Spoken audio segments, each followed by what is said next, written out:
Imagine you have $1,000 extra in your hand right now. On your left, a debt that keeps you up at night. On your right, a stock market promising to make you rich while you sleep. What do you actually do in 2026? That question has gotten more complicated than ever because interest rates are no longer a footnote, they're the whole story.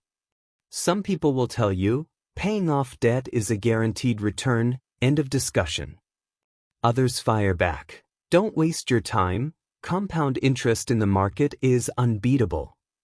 Today on Moneyverse, we're throwing out the dogma and pulling out the real numbers. We're going to follow two people living two completely different financial philosophies. One, who's chasing total peace of mind by destroying his debt. And Maria, who's chasing maximum efficiency by investing every spare dollar. By the end of this video, you'll see a result most people don't expect. Grab a pen, because today we're deciding your future. Let's get into it. Let's start with Juan. Juan hates owing money. To him, every dollar he owes is a chain around his ankle, something standing between him and real freedom. Juan has $20,000 in total debt. Part of it is a car loan sitting at 6%. The rest is credit card debt that, after the rate hikes of the last few years, is now sitting at 18% APR. Juan doesn't want a complicated spreadsheet. He wants psychological wins he can actually feel. So he goes with the debt snowball method. Here's how it works. First, he lines up his debts from smallest balance to largest, ignoring interest rates for a moment. Second, he pays the minimum on everything except the smallest one. Third, he throws every spare dollar at that smallest debt. And once it's gone, he rolls that entire payment into the next one. Here's what Juan understands better than most people give him credit for. Paying off debt is mathematically identical to an investment with a guaranteed return. When one pays off a credit card sitting at 18%, that's the same as finding an investment that pays him 18% a year, with zero risk. And in 2026, finding a guaranteed 18% return anywhere in the market is simply not happening. So one commits everything. No investing, no extra savings beyond a small emergency fund. Every spare dollar goes straight at the debt. In doing this, one is essentially buying back his future cash flow. 24 months later, one is free. Zero debt. That $800 a month that used to go straight to the bank now stays in his pocket. His peace of mind is complete. But here's the question that matters. At what cost? One feels free. But while he was fighting his debt, Maria's compound interest clock had already been ticking for 2 full years. It's entirely possible that one's peace of mind just cost him hundreds of thousands of dollars in retirement savings down the road.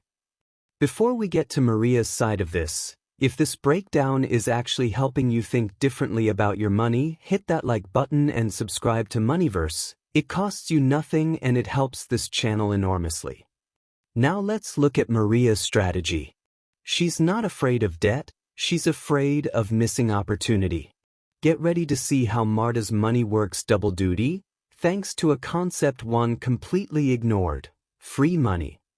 Maria has the exact same income as Juan, and the exact same $20,000 in debt.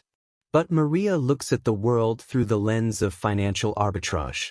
Her question is simple: where is my dollar most productive? Maria sees that her car loan is sitting at 6%.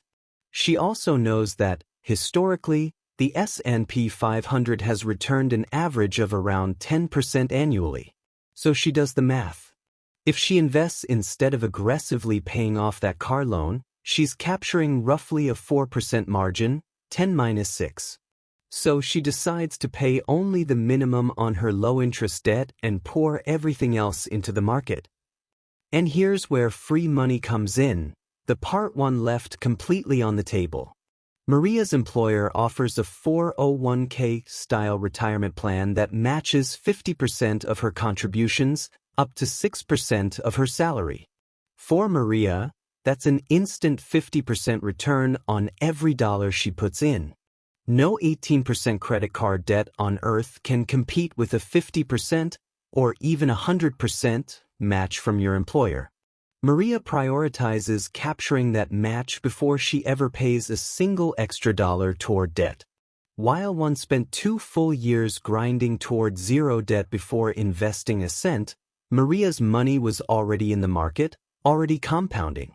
Project that 2-year head start over 30 years, and the gap becomes massive. Maria understands something simple but brutal. Time is the one ingredient you can never get back. She'd rather carry manageable debt with an asset growing at full speed than carry zero debt with an asset that's barely had time to breathe. Sounds like Maria wins by a landslide on paper, right? But life doesn't happen inside a spreadsheet. In 2026, we've watched markets drop and we've watched people lose their jobs almost overnight. So what happens to Maria if the market drops 20% and her debt is still sitting there waiting? And what happens to Juan if inflation suddenly spikes? This is where most financial advice completely falls apart, because it ignores risk-adjusted reality. The real answer to debt versus investing was never a single number. It's a risk profile. Maria is richer on paper, but she's also more fragile. If 2026 slides into a prolonged recession and she loses her job, she still owes that $20,000, no negotiation. Meanwhile, her investments could be worth 30% less at the exact moment she needs them most. Maria is technically leveraged. She's using borrowed money to fund her investing. It's a high-reward strategy, but it's also a high-stress one. So here's the simple rule we use to cut through the noise. Rule 1. If your debt's interest rate is above 7%, attack it aggressively. One is right here, full stop. An 18% guaranteed return beats a 10% risky one every single time. Rule 2. If your debt's interest rate is below 4%, invest instead. Maria is right here. Over the long run, the odds the market beats that low rate are heavily in your favor. Rule 3. Anywhere between 4 and 7%, you're in the gray zone, and that's where your own psychology gets the final vote. Do you sleep better with zero debt or watching your portfolio grow? And here's the real payoff of this entire breakdown. Financial success is 80% behavior and only 20% knowledge. The flaw in Marta's strategy is that it demands iron discipline. A lot of people say they'll invest the difference instead of paying down debt, and then that difference quietly disappears into takeout, a closet upgrade, or a vacation. Juan, by being aggressive with his debt, is forcing a savings behavior that Maria's plan simply assumes will happen and often doesn't. So the real-world answer for 2026 is a hybrid approach. Step 1. Always capture your employer match first. That's free money, never leave it on the table. Step 2. Destroy any debt sitting above 7% with Juan's intensity and focus. Step 3. Once all that's left is cheap debt, like a mortgage or an old student loan, switch into Maria's consistent, long-term investing mindset. Here's the takeaway worth writing down. Real wealth isn't measured only in net worth, it's measured in financial peace of mind. Maria has more money. Juan has more freedom of movement.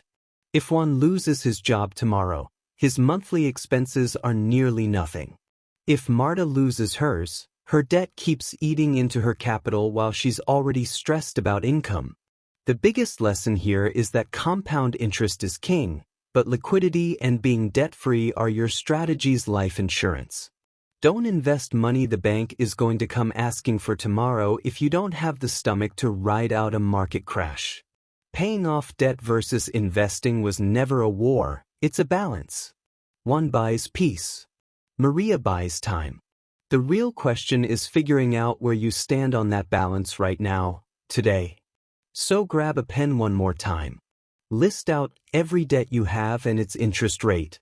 If anything is sitting above 7%, you already found your best investment of the year. If your rates are low, let time do the heavy lifting for you instead. So tell me, which one are you? The feeling of owing absolutely nothing to anyone, or watching your portfolio hit new highs even while carrying a mortgage? Drop your strategy in the comments. Let's actually learn from each other down there. If this breakdown helped you bring some clarity to your finances, hit like and subscribe to Moneyverse.